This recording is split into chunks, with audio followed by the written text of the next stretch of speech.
Oke, halo semuanya, kembali lagi ya hari ini di channel Mr. Trade-in.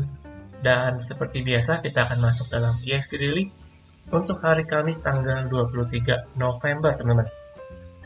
Dan kali ini saya akan mulai dengan sebuah agenda ekonomi ya, yang dimana untuk tadi subuh teman-teman, jam 2 pagi, itu ada FOMC Minutes Meeting ya, dari US.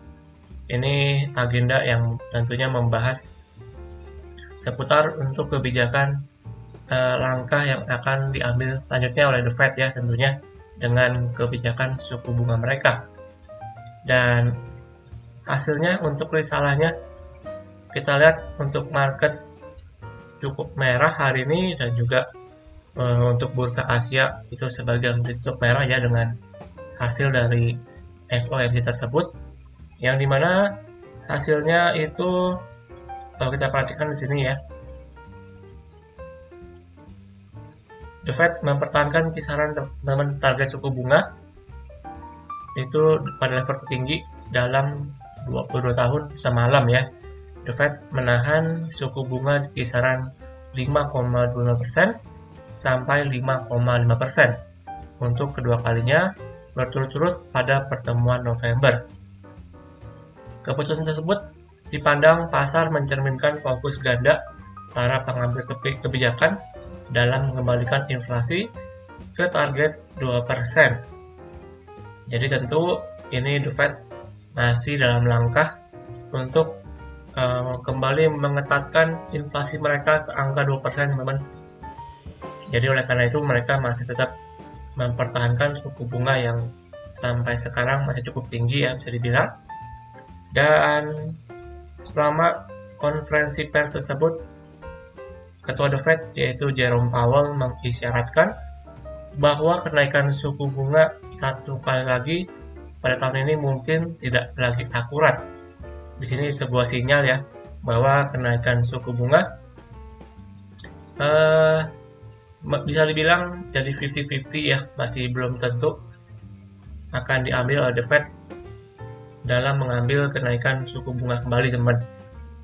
Jadi di sini kalau saya tangkap, The Fed masih dalam proses untuk melihat kondisi ke depan ya, bagaimana untuk kondisi ekonomi secara global, dan juga tentunya dari segi dalam negeri mereka untuk tingkat inflasi mereka, teman-teman. Jadi oleh karena itu kenaikan suku bunga masih 50-50 nih dalam pertemuan nanti mendatang di bulan Desember mendatang. Kita masih belum tahu apakah suku bunga akan kembali dinaikkan oleh The Fed. Karena di sini dalam keterangannya ya, mereka menyatakan bahwa kenaikan suku bunga itu mungkin tidak lagi akurat. Oke? Jadi itu sekilas dari berita dari The Fed. Dan ini membuat pasar ya, tentunya di pasar Asia, khususnya Indonesia hari ini, teman, untuk IHSG kita cukup merah, bisa dibilang cukup terkena dampaknya ya. Namun ini kalau saya lihat murni memang karena rejection yang terjadi. Jadi berita tersebut dari The Fed hanya sebagai trigger aja yang menyebabkan seolah-olah market harus punya alasan untuk bisa turun, teman-teman. Dan hari ini secara penutupan market minus 0,78% di level 6.906 dengan jumlah emiten yang melemah hari ini mencapai 434 dan yang menguat hanya 217. Dan sepanjang sesi pertama maupun sesi kedua juga market terlihat cukup merah ya. Bisa dilihat hari ini sepanjang sesi itu terbilang cukup merah. Dengan sektoral, lagi-lagi ini infrastruktur dengan emiten brand yang hari ini terkoreksi cukup lumayan dalam ya. Kita akan coba lihat sedikit untuk brand mungkin. Untuk brand hari ini terkoreksi hampir 10%. Ini wajar ya, karena hari ini bertepatan juga dengan tanggal cum date dari brand yang akan membagikan dividen. Jadi mungkin banyak spekulan yang melepas nih untuk spekulasinya dari pembagian dividen dari brand ini.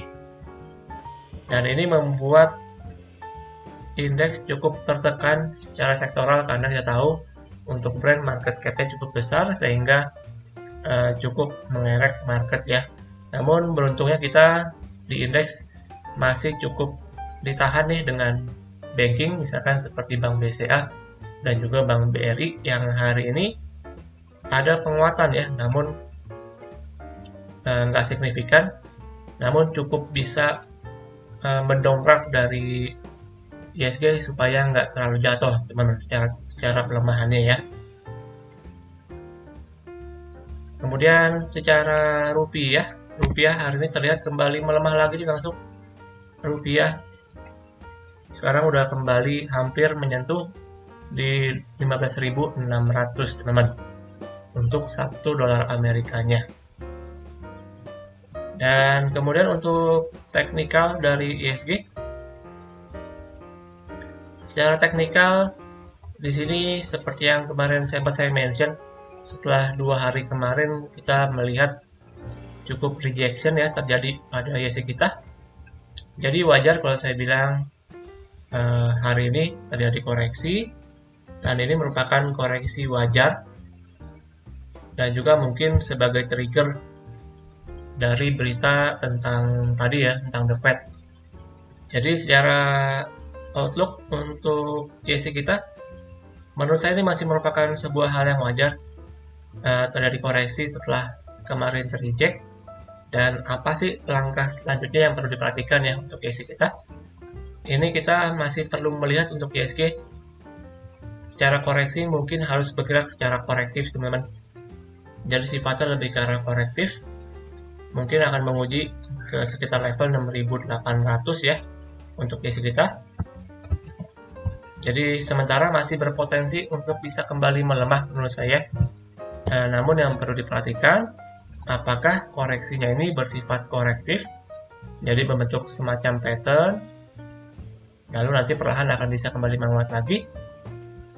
Ini yang pertama ya teman-teman ya. Atau sifat koreksinya akan langsung kembali anjlok ke bawah 6.800. Jadi sementara itu yang menurut saya perlu diperhatikan nih untuk outlook market kita ataupun ISG. Yang jelas kalau misalkan mampu berhasil bertahan minimal di atas 6.800 teman-teman untuk ISG kita, jadi pergerakannya lebih ke arah korektif ya. Ini saya rasa ada peluang yang cukup bagus bisa untuk menguat lagi nanti ke depannya. Tapi kalau misalkan langsung anjlok ke bawah 6.800, ini yang perlu dikhawatirkan teman. Oke, jadi itu ya tetap dipantau untuk ISG kita so far.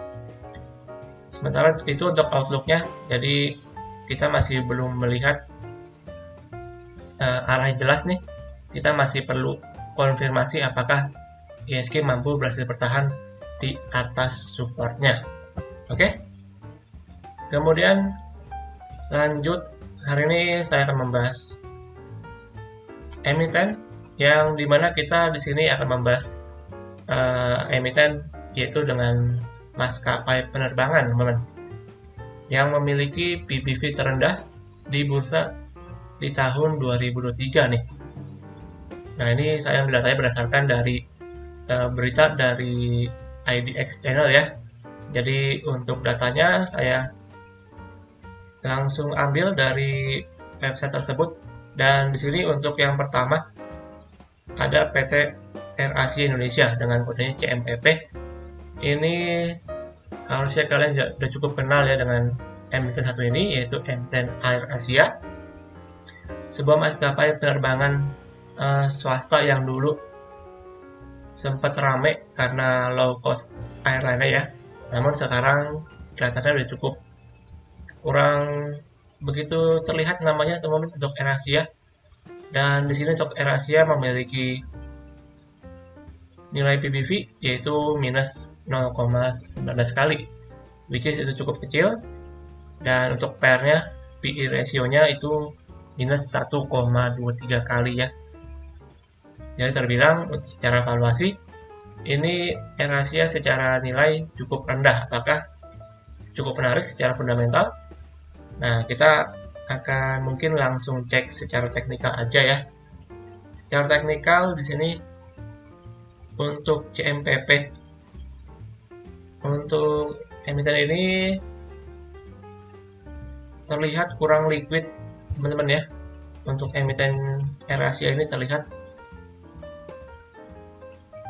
dia kurang liquid secara harganya, dan di sini dalam proses masih dalam pergerakannya dalam area sideways. So far yang terakhir ada support di harga 127. Ini di harga 100-an. Ini merupakan udah harga yang cukup bottom menurut saya untuk AirAsia nih. Namun disayangkan karena memang dari segi ekuitasnya nih untuk emiten satu ini terbilang negatif ya. Jadi ekuitasnya negatif untuk AirAsia ini yang membuat para investor kurang tertarik dengan ekuitas negatif pada sebuah perusahaan ya tentunya. Dan ini membuat AirAsia secara harga nggak kemana-mana, masih berkisar di harga 100-an. Dan ini secara pergerakan juga secara teknikal masih bergerak dalam area sideways saja ya, di 127 sampai kurang lebih 160. Jadi untuk AirAsia ini bisa di skip aja teman untuk sementara ini. Mungkin nanti bisa kalian perhatikan ketika laporan keuangan mereka udah menunjukkan sebuah perbaikan ya, jadi menunjukkan ke arah yang lebih baik, barulah nanti itu merupakan sebuah waktu ataupun saat yang cukup baik untuk kalian bisa kembali lirik nih untuk emiten penerbangan satu ini ya, dengan AirAsia Indonesia. Namun so far sejauh ini saya lihat ekuitasnya masih cukup negatif, jadi secara fundamental pun sebenarnya terbilang cukup kurang bagus. Tapi biasanya teman-teman ya, kalau misalkan emiten-emiten seperti ini, biasanya sih nanti ada yang caplok ya, ibaratnya ada yang ambil usahanya ataupun yang namanya merger nih. Nah, memang kita belum tahu ke depannya, dan kita masih menunggu sampai dengan hal itu mungkin nanti akan terjadi nih pada AirAsia Indonesia. Oke, kemudian yang kedua yaitu dengan PT Garuda Indonesia. Ini yang juga pasti kalian cukup kenal dengan emiten Gia. Ini Gia untuk PBV-nya minus 0,33 kali, jadi lebih besar sedikit dibanding AirAsia Indonesia. Dan untuk nilai PER-nya ini mencapai 5,34 kali, jadi lebih tinggi dibanding AirAsia teman-teman secara valuasi ya. Nah, langsung kita cek secara teknikalnya untuk Gia. Di sini Garuda Indonesia dulu kan juga sempat kasus juga ya, karena utangnya cukup besar dan tak bisa bayar hutang. Jadi dulu sempat disuspend, kemudian setelah disuspend harganya langsung menyentuh 50. Namun karena ada berita terkait dengan merger ya dengan kalau nggak salah Pelita Air dan juga Citylink, langsung bisa kembali diangkat nih untuk harganya dari saham Gia ini. Dan di sini untuk saham Gia, kalau saya perhatikan so far dia cukup struggling ya untuk bisa breakout ke atas resistnya ini, which is di harga 90-an, 92 sampai dengan 95 so far. Ini merupakan resisten untuk Gia dan nggak mampu untuk di break ke atas ya. Dan ini kalau saya lihat posisinya cukup berat dan rawan terjadi koreksi nih di emiten ini. Untuk Garuda Indonesia rawan koreksi, jadi untuk kalian yang pegang, kalau saran saya harap diwaspadai ya, karena ini bisa terjadi koreksi kembali nih di emiten Garuda Indonesia. Untuk support terdekatnya itu sampai ke harga 70-an yang terdekat nih. Untuk support dari Gia ya, 70-an.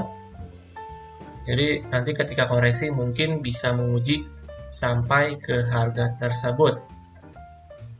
Dan untuk dia ini juga kita belum melihat ya langkah yang konkret dengan kebijakan merger nih, apakah jadi atau cuma sekedar isu aja nih yang dulu dicanangkan oleh Menteri BUMN kita ya. Jadi ini masih 50-50 juga, karena dengan Garuda Indonesia ini terkait dengan laporannya juga terbilang masih cukup merugi, teman-teman. Ya, jadi bisa dikatakan secara laporan juga belum cukup bagus. Namun kemarin karena terkena isu terkait merger, jadi harganya bisa naik nih kemarin-kemarin ini, teman-teman ya. Tapi so far saya sih belum prefer untuk emiten plat merah ini ya untuk Indonesia secara pendek, karena ini terlihat cukup berat dan rawan terjadi koreksi sampai ke harga 70-an. Dan bahkan misalkan dia memang nanti ke depannya nggak ada perbaikan, ditakutkan malah bisa kembali anjlok dan menyentuh kembali ke harga 50, teman-teman. Oke, jadi tetap dipantau untuk kalian yang pegang, terutama ya untuk dia. Dan yang terakhir, dengan PT Jaya Trisindo atau Heli, ini juga fokus bisnisnya lebih kepada layanan helikopter ya teman-teman ya, untuk misalkan transportasi VIP ataupun kargo eksternal jangka panjang nih untuk Heli. Untuk Heli PBV-nya 4,36 kali, cukup besar. Sedangkan untuk PER-nya minus 12,46 kali. Nah, kita akan coba cek langsung untuk teknikal Heli. Ini Heli terlihat dalam 5 hari terakhir ya. Ini dalam 5 candle terakhir langsung ada penguatan sampai bahkan mencapai 200% lebih. Ini nggak ada angin, nggak ada hujan, tiba-tiba langsung diangkat naik. Dan oleh karena itu posisinya disuspend ya oleh bursa ini, oleh bursa untuk emiten Heli ini. Dan kalau saya sih bisa di skip aja nih teman untuk emiten seperti ini ya, karena tiba-tiba nggak ada angin, nggak ada hujan, langsung bisa diangkat naik seperti ini. Dan ditakutkan malah nanti kedepannya setelah nanti suspend dibuka langsung bisa kembali anjlok lagi.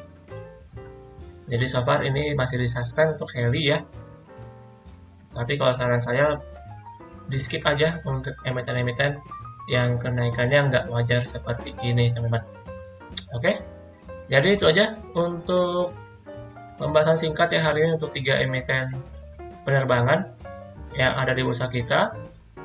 Yang pertama tadi dengan AirAsia, ini juga nggak liquid karena terkait dengan laporannya yang cukup kurang bagus, ekuitasnya negatif. Lalu untuk Garuda juga ini so far laporannya juga masih cukup kurang bagus, dan secara teknikal kalau saya lihat ini potensi terjadi koreksi kembali ya. Dan untuk Heli ini di skip aja kalau saran saya, karena kenaikannya nggak wajar, jadi jangan dikejar teman-teman. Oke, jadi demikian aja untuk pembahasan kita hari ini di dalam ISG Daily untuk hari Kamis tanggal 23 November 2023. Terima kasih untuk hari ini teman-teman. Jangan lupa juga untuk lakukan kembali analisa ulang untuk setiap analisa yang saya berikan, dan juga jangan lupa untuk subscribe, like, dan komen, dan juga share kepada teman-teman kalian. Dan kita akan jumpa lagi di update market selanjutnya. Salam trade.